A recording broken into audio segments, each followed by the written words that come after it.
morning, everyone, and welcome to breakfast at UMHealth today. Today's session is held in conjunction with Breast Cancer Awareness Month with the theme Integration of Artificial Intelligence in the Journey of Breast Cancer Diagnostic Pathway. We know that breast cancer remains the most common cancer among women, and early detection is vital in saving lives. In many parts of the world, including Malaysia, challenges exist with access, resources, and lack of population-based screening. Artificial intelligence is now opening new opportunity to enhance accuracy, accessibility, and equity in breast cancer detection and prognosis for our patients. So we have very fortunate today to have with us two distinguished experts from Kyungpook National University, South Korea, who will be sharing their insights from the perspective of radiology and computer science. So I would like to introduce my co-moderator, Dr. Lim Yi Ping, from our department as well. Yeah. So both of us will chair and moderate this session. So it's my pleasure to introduce our first speaker, Assistant Professor Dr. Won Kim Hwa from the Department of Radiology School of Medicine, Kyungpook National University. She's currently the CEO of Beamworks, the member of Korean Society Breast Imaging and Korean Society of Ultrasound in Medicine. Her latest publication has been focusing in artificial intelligence in ultrasound for breast and endocrine or thyroid. So her talk is titled AI in Breast Imaging, Enhancing Early Detection and Diagnostic Accuracy. Prof. Won, thank you for joining us today. The floor is yours.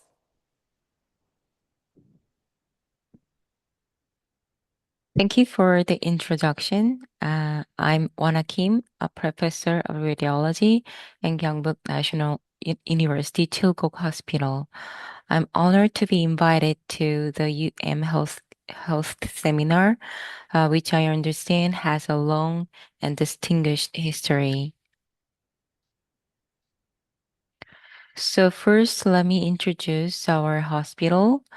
Our hospital is located in Daegu, Korea's third largest city. Gyeongbuk National University Chilgo Hospital is a tertiary healthcare center particularly dedicated to cancer treatment. I acknowledge I'm both professor and the founder of Beamworks and the developer of KDB, the real-time breast ultrasound AI solution I'd like to introduce in this session. And together with the second speaker, Professor Jaeil Kim, our company is located very close to the hospital and is a startup about 30 members. Since 2024, we have been conducting AI research together with Professor Hoong's team when working between Korea and Malaysia. We are especially grateful for Professor Hoong's academic drive and insight, which has played key role in this collaboration. I would like to begin with a very important but simple question. Why is breast cancer diagnosis so important? So this is a WHO map shows the most common cancer in women by country. The pink areas represent breast cancer as the leading cancer, which is the case in 158 of 185 countries. This map shows breast cancer survival rates. Darker areas indicate lower survival, revealing a strong contrast from dark red to light red. In other words, breast cancer is the most common cancer, but survival rates vary greatly. So what determines breast cancer survival? While many factors play a role, the most critical is the stage at diagnosis. So survival is about 97 at stage 1, but falls sharply to 34% at stage 4. So early detection is the key to survival. However, early diagnosis not only improves the survival, but also impacts quality of life. When detected early, breast conserving surgery is possible, but with late diagnosis, however, patients may face mastectomy, the whole removal of the breast. So, how do we diagnose breast cancer? uh, to um, to the most widely used method for early and effective breast cancer diagnosis is mammography.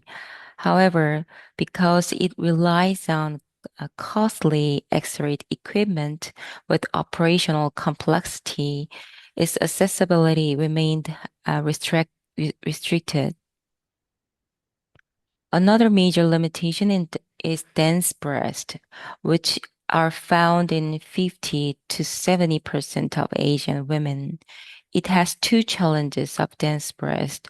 First, there is an increased risk of developing breast cancer.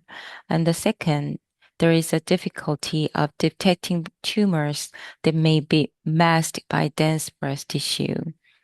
In this real patient case in the right, so a stage 3 cancer was clearly visualized on ultrasound, but completely missed on mammogram.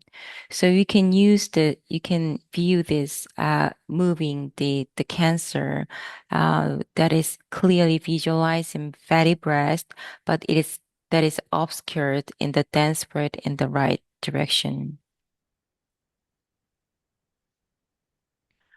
So I found the two major researches in for the dense breast in Malaysia. So I found that the majority of Malaysia women had dense breast in this left graph, and the person density was higher in Chinese women compared to Malay and Indian women. So that is a little bit different in ethnicity in the same Malaysia. So ultrasound has benefit that is no radiation exposure, and it is portable. So today, even cell phone-sized mobile devices are available, and this makes it easy to use in local communities and far more cost-effective. And ultrasound is also effective for dense breast.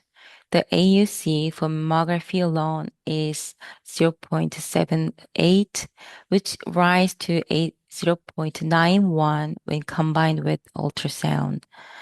And the right and this is from result from the famous Acrin 666 trial. And we have another Japanese trial called J-Start in the right. So in that result, the sensitivity much improved with ultrasound to as 91% versus 77% without ultrasound protocol. So this is the typical breast cancer diagnosis flow in the United States and Korea. So guidelines recommend mammography for asymptomatic women as a mainstay of the screening modality, and ultrasound is added if symptomatic women and women with dense breast. Ultrasound helps confirm true lesions and guide the decision on biopsy or surgery. Ultrasound has a strong limitation of operator dependency. When 11 breast radiologists scanned 10 women in this research, only 55% of total 88 lesions were detected, and the final assessment showed only a moderate level of agreement. So in the reference case, you see the cancer readers range this cancer from beta to 3, but follow to for A, for B, for C, and even virus 5. So there is a wide variability in especially breast dedicated radiologists in the United States. So here, that's the role the AI in breast cancer diagnosis comes in. So this is the real-time AI in breast ultrasound for detection and differential diagnosis. You can see the heat map that detects suspicious lesion in real time, the color map. So when the user frees the image, it measures the lesion with the size and descriptors, and it supports differential diagnosis with malignancy probability and standardized ACR virus reports. So this device is approved by Korea FDA, and it is designated breakthrough device by KFDA. And we are working with Malaysia FDA, and the approval in Malaysia is expected in next year. So this is an example of the KDB use. A 42-year-old woman presented with bloody nipple discharge on the left side. KDB detects ductal carcinoma in situ in the subareolar region.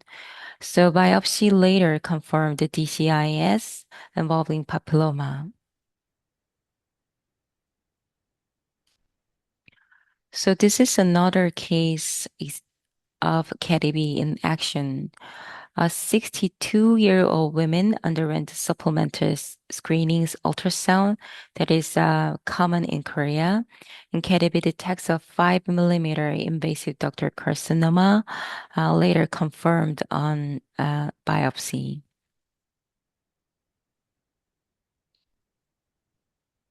So this is a large retrospective study of 1,000 breast ultrasound images from 3 institutions uh, with uh, with with 15 readers of varying expertisement. So we compared the performance of the breast ultrasound without AI. You can see the x-axis, the ultrasound only, and the AI aided performance that is plotted to y-axis. So you can see that most of the readers have this superior performance in diagnosis compared to ultrasound only. The metric was 89% in AUC to 94% with statistical significance. And this is another study that is accepted ASCO and RSNA. So KDB, in this study, KDB was installed in real-world setting and validated for AI standalone performance and is compared with comparison with 5 expert users. In this prospective and retrospective review, and all cancer cases were successfully detected by KDB in real world, and KDB demonstrated its potential in reducing benign lesion biopsy by up to 20% compared to 5 expert. So this is currently published in Journal of Breast Cancer. You can refer to this publication. So some argue that reliance on AI could negatively impact training, but we see AI as also playing a positive role in education. This is the study how AI helped to train sonograph ultrasound diagnosis. So we have the baseline test, like here S1, and we applied AI training. That is a web-based scoring system with interaction with AI. You can see this, one the our platform. The users can train their scoring of description and the final assessment as a reference of AI outputs. And after this training, we tested S2, that is test without AI, and also with the same result, same test set, we applied S3, that is test with AI. So you can see that the result of test S1 and S2 and S3 as an AUC and a sensitivity and specificity. So we found that with interactive learning and an AI assistance, reader sensitivity and performance improved even without AI support. So I'd like to so the final agenda as a for the potential of AI to improve breast cancer screening equity. So in the United States and in South Korea as well, so we have mammography first screening that is have large evidence with multiple clinical trial and that shows reducing mortality rate. And mammography is a relatively standardized, and that is the benefit. But the we have cons that is mammography is a high equipment installation cost. That is the significant barrier to adoption underserved area. And also in population with high prevalence dense breast, especially in Asian country, the sensitivity drops significantly, leading to many missed cancers. So in China, Mongolia, they uh they um they do the ultrasound first screening. So the pros of the ultrasound first screening is very effective and higher sensitivity in dense breast, even a younger age group. So and because in Asian countries, the peak age of breast cancer is younger than the Western countries. But the we have cons that is the result very significantly depending on the skill level of ultrasound interpreter in the physician and the sonographer. So, and that there is the less clinical evidence compared to mammography first screening. So, so I'd like to suggest as an alternative to mammography first screening, so that is ultrasound AI first screening. So it is the integrates program that it including real-time AI technology. This program combines two core values, the cost effectiveness of ultrasound and the expertise of AI to be an effective solution in countries that lack mammography infrastructure. So that result, we started in Mongolia. So we applied the mobile ultrasound with KDB. So this person is the director of breast cancer center in National Mongolia Hospital. So you can see this split two screens in same tablet. So left side is the B mode images uh, from the mobile ultrasound, and the right side is the AI output generated with KDB. So we apply our digital telemedicine system, so they can consult to the doctors in the city and other doctors, including me. So this is a first community screening research using mobile ultrasound and AI. So this is my final slide. So as I mentioned, and many of you know that there are still significant gap in medical accessibility in many parts of the world.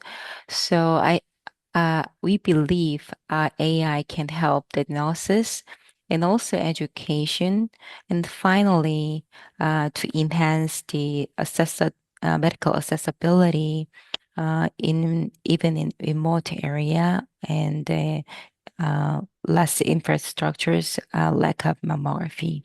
That's the final slide of my presentation. Thank you very much. Thank you, Prof. Won, for your great insight today. So I will pass my mic to my co-moderator, Dr. Lim, to introduce our second speaker, Prof. Kim. Okay, good morning, everyone. Thank you for staying with us. Thank you, Prof. Wong, for the insightful talk. It is an honor for me to introduce our next speaker, Associate Professor Dr. Jaeil Kim from Kyungpook National University, Korea, and also the CEO of BIMWorks. Professor Kim earned his PhD in computer science from the Korea Advanced Institute of Science and Technology, where he specialized in medical image processing. His work focuses on artificial intelligence in medical imaging with projects related to breast and thyroid ultrasound. A recognized leader in AI-driven healthcare technology, Professor Kim brings valuable insights in applying AI in clinical practice. Please join me in welcoming Professor Kim to give his talk on building smarter tools, the role of AI algorithms in breast cancer screening and prognosis. The floor is yours, Professor. Thank you. Thank you very much. Thank you very much for Dr. Lim. And then good morning, everyone. My name is Jaeil Kim from the Kyungpook National University and the BIMWorks. It's a great honor to be invited to this UMHealth webinar. I'd like to extend my sincere gratitude to the Faculty of the Medicine at University Malaya and to our moderators, Professor Hoong and Professor Lim. And today I will be talking about the building smarter tools, the role of the AI algorithms in breast cancer screening and the prognosis. So first, let me briefly touch upon what AI is. AI is a field of the computer science focused on the creating machines that think and learn like humans. Just as a child learns to balance on a bike through the numerous attempts, AI learns through the data. The core Sorry, did you share your slide? I just cannot see my slide. Okay. I already shared it. Yes, we can, bro. You can see, right? Okay. Yes. Sorry. Okay. So the core technology behind this, the artificial neural network. These networks are designed to mimic the neural networks of human brain, allowing them to learn complex patterns from the large data set. Oh, sorry. So deep neural network, which use many layers, show the excellent performance. This is much like a child learning to recognize a face first, then identify simple features like eyes and the nose. Then they stack that knowledge to understand the complete image. So it means this network and the baby can understand whose face is. So thanks to these kind of the advancement in the technology, AI has evolved beyond the simple pattern learning. Now it can autonomously analyze its environment and propose a solution to given problems. A robot vacuum learning or house layout is a great example. This technological growth is leading a paradigm shift in healthcare. In the past, analysis was based on the set rules, like a left side figure. This is what I did during the PhD in 2013. I defined the center lines, and then I defined some rules to recognize the lip fracture. But now AI acts a crucial diagnostic aid, for instance, by independently identifying fractures on the X-ray images from like the right side. However, developing successful medical AI is not simple. It requires several key steps. First, we need to collect the big data from the various hospitals and then from the various image modalities. And then accurately labeling that data based on the medical knowledge. So we need experts. And then we need to design the AI models proper for the specific clinical task. And then finally, we need to assess their effectiveness in the clinical environment.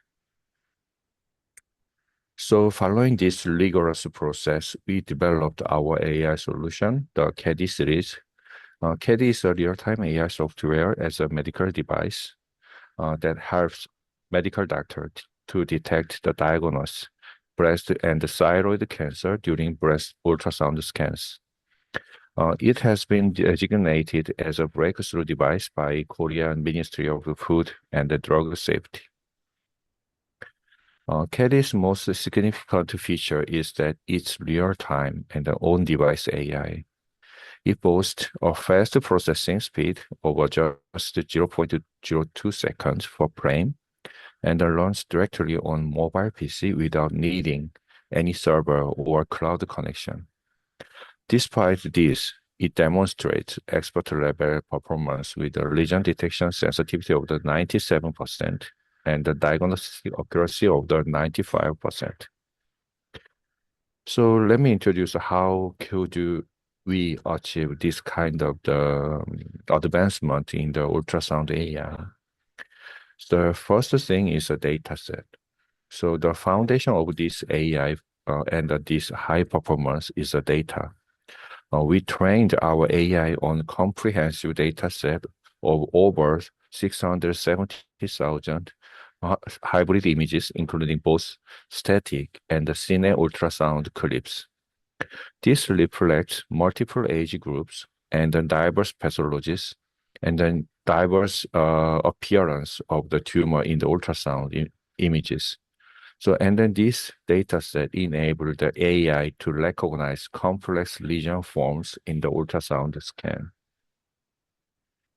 Second, multiple AI models are combined to solve complex problems in ultrasound. So ultrasound diagnosis is a very complex task, as you know.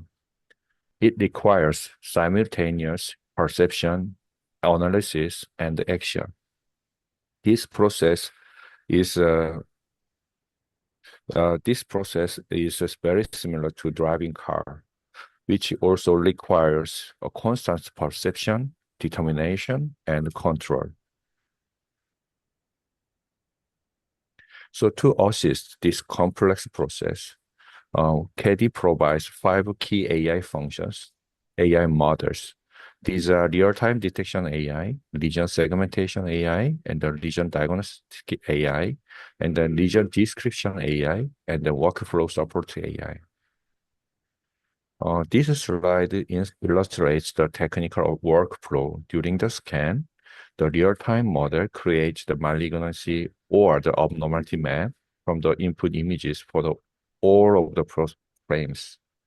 When user frees the ultrasound, other models performs segmentation, describe features according to the biological lexicon, and provide a final diagnostic score.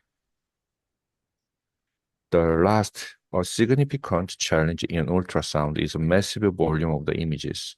A 10 to 20 minute exam can produce between the 12,000 and the 48,000 frames.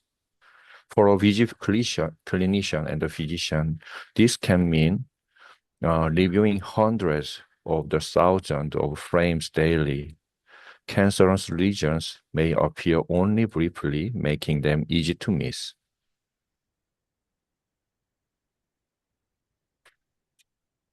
So to achieve our goal of the smart light and everywhere, we use the model compression technique called the knowledge distillation and then the model compression.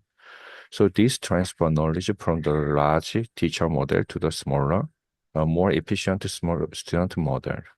As a result, our lightweighted AI runs smoothly in real time on small hardware like a tablet and mini PCs. Here is the performance data for our breast cancer model. Professor Wang already emphasized this part, but as a technologist, as an engineer, I like to emphasize the inference time per frame. It's just 0.02 seconds. It means that this AI can process 50 frames per second. So this is why we can achieve the real-time performance for the ultrasound. And then this is another result, what we did using the video data set. So when compared with the other system and the physicians, KD series demonstrate a high lesion level detection sensitivity of the 95.3%. And then crucially, for malignant lesions must not missed. So it achieved an even higher sensitivity of the 97.9%. This figure shows the example KD detecting and analyzing malignant and benign lesions over time in a live ultrasound scans. You can see how the AI understand and visualize the features of the suspicious lesion in real time. Interesting finding is that the AI detects suspicious lesions earlier compared to the human experts. So the white boundary is drawn by the human experts. So real-time AI has a potential to help doctors not missing lesions because of this ability. So this is a specific case of the 1 centimeter invasive carcinoma. KDB successfully detected the lesion in real time despite its small size and an echogenic pattern similar to the surrounding features, surrounding tissue. That this kind of the similar patterns between the lesion and then the surrounding tissues make it difficult for human eye to spot the suspicious lesion. And then we applied this technology to the thyroid cancer, and then it is named KDT. So when compared with the experts, KDT achieved a diagnostic accuracy of the 93%, which is comparable to or better than experts' average of the 90%. So, and then the next topic is about our AI technology in the breast cancer prediction. So a key factor here, the breast density, which is defined by the amount of the fibroglandular tissue relative to fatty tissue. Ultrasound offers a non-ionizing method to access this, and then the ACR biology system provides categories for background architecture.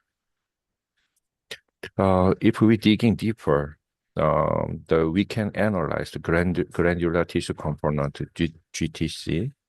So the GTC have been shown to be an independent marker of the future breast cancer risk in women with a dense breast. So we have developed a framework for the fully automated quantification of the breast density and the GTC ratio from the given ultrasound images. Our result shows that these automated measurements correlated well with the labels assigned by human experts. So you can see the linear correlation between our density and the GTC ratio with the human expert labels like this. So based on this research, we extend our approach to the breast cancer prediction. So in the field of the mammography, deep learning models already used for the breast cancer prediction. There they work by incorporating image data with the clinical risk factors. A large study using the 210,000 mammograms achieved a high accuracy compared to the previous risk prediction models like the Tyler Kuzik, with the 5 years AUC values of the 0.76 to the 0.79. So inspired by this research, we developed a deep neural network called the PREDI-A ultrasound to predict the 5-year risk of the breast cancer using only ultrasound images. Because we think the ultrasound images include the kind of more detailed information about the background and the regions and then the tissue components. So the object of this research is to predict the average risk score of the cancer occurrence within 5 years. So the model uses ResNet backbone and then take the B mode images from the examination as an input. So for this study, we collaborated with Seoul National University, and then we used the dataset screening ultrasound from over 8,400 patients. But as this is a preliminary study, we create a balanced set for the training, tuning, and testing the models. So, but the problem one of the problem in the breast cancer prediction using the ultrasound, as you know, we have a lot of images in one exam for the breast ultrasound scan exams. So we need to select one of them or the some of them, and then we need to select the proper images to achieve the better performance in the breast cancer prediction. So to improve the prediction accuracy, it's essential to focus on the right images.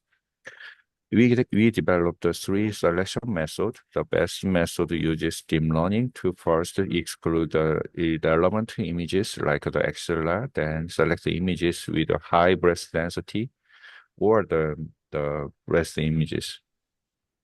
So our analysis showed that the patient group who later had a cancer occurrence tend to have a higher, more consistent breast density and the GTC scores.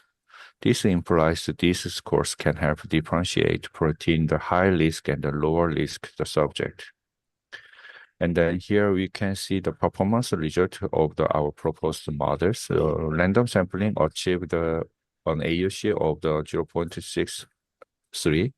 And then our deep learning based breast image selection improved the AUC to the 0.65. And then, so when we compare the mammogram based prediction result using the same data set, this is a very comparable result.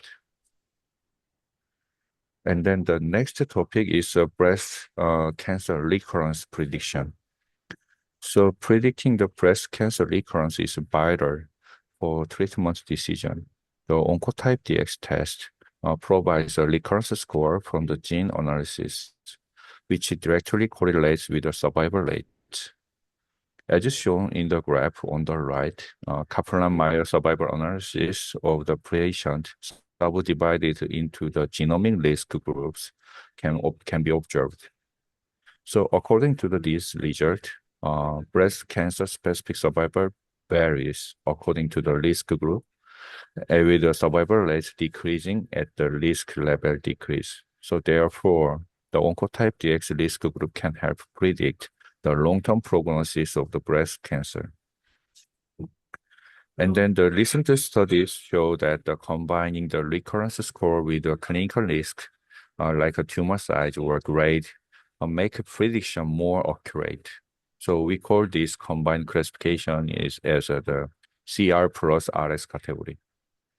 So in our study, we focus on the develop on AI models or the machine learning models to predict this CR plus RS high risk group using the breast MRI. We analyzed the data set from the 173 patients of the whom 53 were in the high risk group. So for this, we compare the two approaches. One is a machine learning approach, another one is a deep learning approach. So for both models, accurate automatic tumor segmentation is required. And both approaches are required the tumor ROI. So we developed the automatic tumor segmentation model first. So the segmentation model achieved high segmentation accuracy, is around 0.82 in terms of the dice coefficient. And then all results are validated by a radiologist. Overall, the machine learning models achieved on average AUC of the 0.576, and then the deep learning model achieved the AUC of the 0.589. So this indicates both approaches exhibited the similar performance. But however, the deep learning model demonstrates slightly higher average in the predicting oncotype DX across the multiple folds. But this approach is because of the limitation of the data size. This approach we need more investigation in the predicting the oncotype DX score. And then we extend this study to investigate the effectiveness of the temporal changes, dynamic changes in the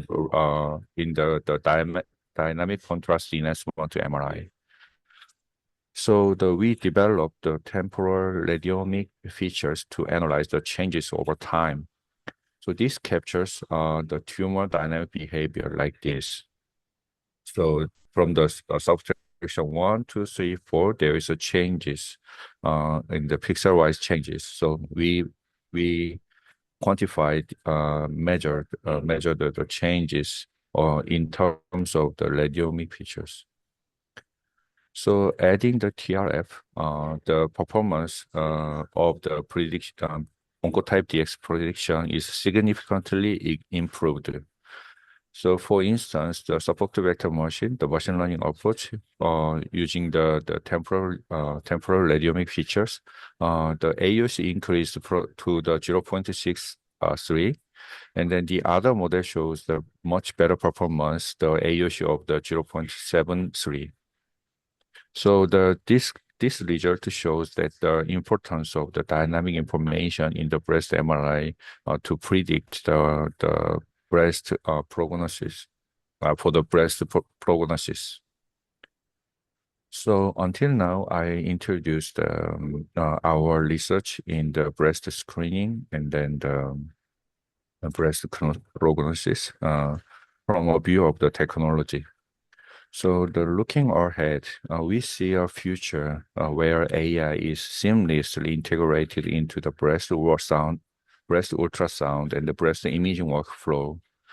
This includes the real-time CADI EX for the screening and the diagnosis and the prognosis, and the quantitative analysis for the risk prediction.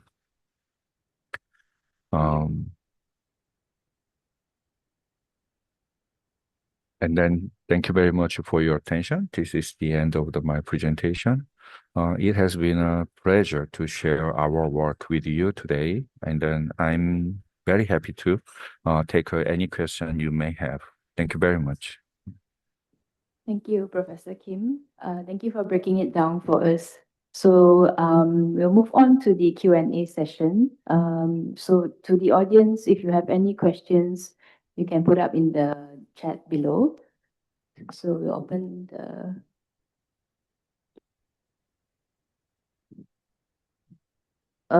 We have few Q&A here in our chat box here. So probably we can start with Prof. Won first. Prof. Won, we have a question from one of our audience. Just want to know, can you let us know the challenges that you have faced to change the mammogram first screening to ultrasound first screening in your country? Do you have any opinion in overcome this? Thank you for the questions. And in So in ultrasound first screening, I'd like to mention the challenges go beyond the intrinsic limitation of the ultrasound itself. Like just as the mammography has limitation in certain group, like dense breast, uh, as, for example, we need to also identify some groups where ultrasound is less effective. For example, when with large and fatty breast, that subgroup is surely more effective to do the mammography. So another challenge or strategy is defining such a referral strategy, which patients go to recommend the mammography first as a first recommendation, like large and fatty, and also if the lesion is found on ultrasound, which categories will be referred to the mammography. So we need to define or a strategy out from C3 or upward or only or from C4A. So this kind of the questions are all research topics uh, to be to needs to be solved in the upcoming studies for to prove the ultrasound with AI first screening. Sure. I think that that's a lot of work for us and for your team to move forward as well, right? Yeah. I think let my co-moderator to continue the Q&A. Okay, we have another question. This is quite interesting. Will this AI technology ultrasound be available in soon? So I guess we are working on it with Professor Won and Professor Kim. So in the near future, I guess in the FDA, we're just waiting for FDA approval. Is that right? From Malaysia side. Yeah. Yes, right. Yes. Okay. So the next question, okay, this is to Professor Won as well. In countries without population-based screening program, do you think AI-assisted ultrasound could be a more practical tool compared to AI mammography, given ultrasound's wider availability?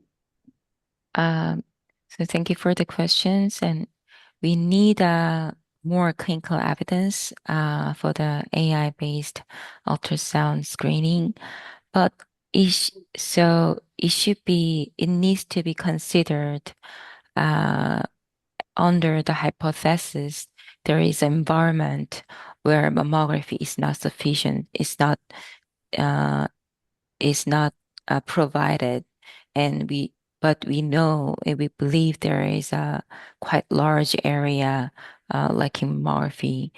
And in our simulation, that is a rough simulation with the Russian population model, mammography-based screening was about at least 5 to 10 times more cost than AI-assisted ultrasound screening.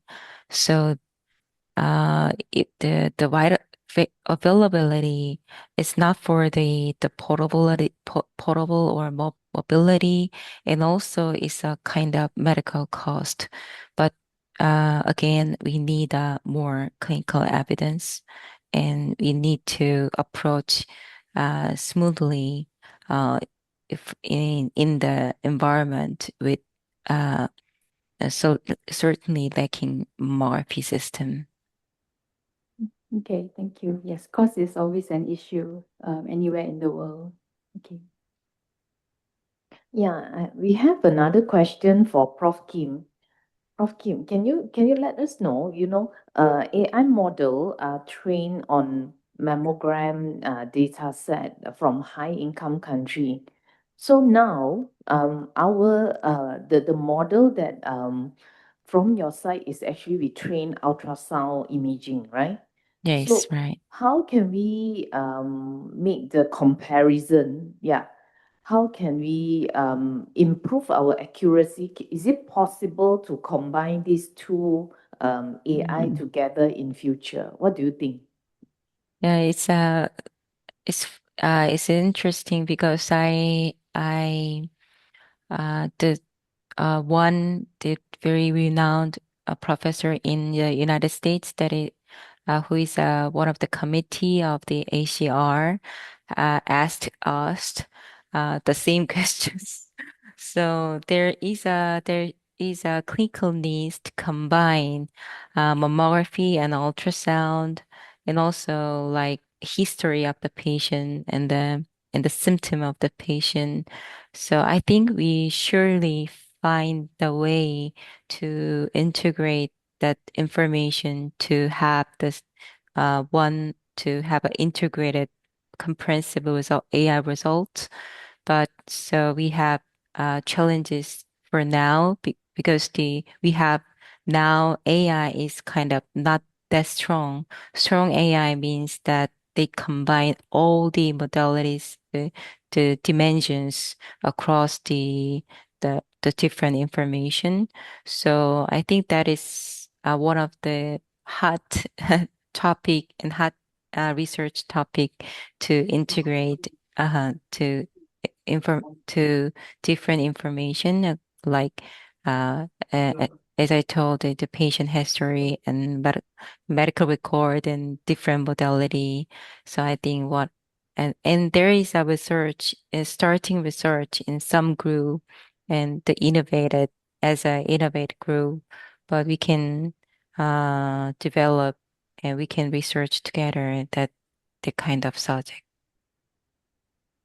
Yeah, I think that is a lot of rooms for research and improvement from the accuracy of Mm-hmm. that, right? Yes, So right. far, I Uh-huh. think the accuracy is quite Mm-hmm. good, more than Mm-hmm. 86% now, right? Mm-hmm. Mm-hmm. So, Prof. Kim, Prof. Mm-hmm. Kim, I just want to check with you, right? So now, may I ask how effective is AI in improving our diagnostic accuracy of the handheld versus our automated breast ultrasound, the ABUS, especially in women with dense breast? Do you have any data on this? Uh, Mm. so I think I can answer it All because right. I use ABUS in our hospital, but I don't use AI in ABUS. But we have several commercial AIs for ABUS and one commercial product in Korea. So that is involving that the performance gets better and better, like any other AI product. And but in the base ABUS, so we have one automated ultrasound and four handheld ultrasound. And among four breast dedicated radiologists, uh, exact two half radiologists to the both ABUS and held hand, and two other radiologists like including me only do handle ultrasound because there is a clear resolution limitation in ABS. So I don't want to recall the patient. So I do want to finalize my decision on health at ultrasound. If the lesion needs to be biopsied, I can do the biopsy right away for the patient. So that reason, for that reason, me and another radiologist just do the handheld ultrasound, and so there is a kind of challenge to for the ABS about the workflow.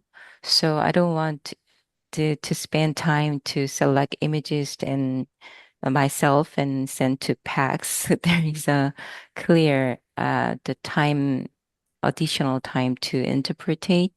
So there is also uh, so in conclusion, there is evidence about AI support is clearly effective on ABS, and we have commercial AI product, but beyond the AI value, the ABS itself has limitations compared to handheld ultrasound. Although there is another benefit compared to handheld. Yeah, I fully agree for this. Yeah. So let's pass to my co-moderator for another few questions. Okay, I would like to ask Professor Jaeil Kim a few questions. You mentioned that 670,000 images were reviewed for this AI software. How do we know that this is adequate data set in terms of number and diversity? Like, why not more or why not less? Okay, that is very good question. So, actually, the proper number of the images for the training is not cannot be determined. But at the same time, we need to think about the performance in the various hospitals. So I mean, we need to evaluate by evaluating the effectiveness and the performance of the AI using the multiple sites data set, using the data set from the multiple sites and the multiple vendors. Then we can know that this model is more generalizable, or this model is limited. So from the view, we evaluated our model using the data set from the 10 hospitals first. Then we extend this validation into the data set from the other countries, like the United States, and then Kazakhstan, Uzbekistan, and then Thailand, Malaysia. So from the validation, we observed that our model has some limitation in detecting the very large benign cases, and then the limited slightly lower performance in the petty breast, something like that. Then we decided to increase the number of the images to improve the model generalizability. So let me say that we cannot determine the proper number of the images, but after validation, we know if we know the limitation, then we can extend our model to train using the different data set from the different population. That's our policy and the strategy to improve the model performance. Okay, so it's like a work in progress. Yes, Okay. you're working. It's a we have to keep doing this. Yeah, okay. There's one question from the audience. I think it's based on their own experience, that the biopsy that was initially done for her was for benign condition, but after the surgical removal, the pathology showed it was malignant, which led her to go for a second surgery. So she's asking if the AI-based detection would help reduce such risks at the initial stage. So I think that is a clinical question. Then the question that I in my routine practice, I I have the same the challenge same I have the same challenge. So to conclude, AI is not perfect. So the AI can not solve all the problems, but I see cases if the triple negative breast cancer that is looking benign in some cases, but AI our AI have trained with many triple negative cases. So I think it seems that the AI captured some suspicious malignancy features in the round, smooth looking masses. So I found some C4B and C4C cases for benign looking cases, but some of the cases have the final result with triple negative cancer. It's it's the similar challenge in the clinical practice to make a differential diagnosis with for the round benign looking cases. That's my observations.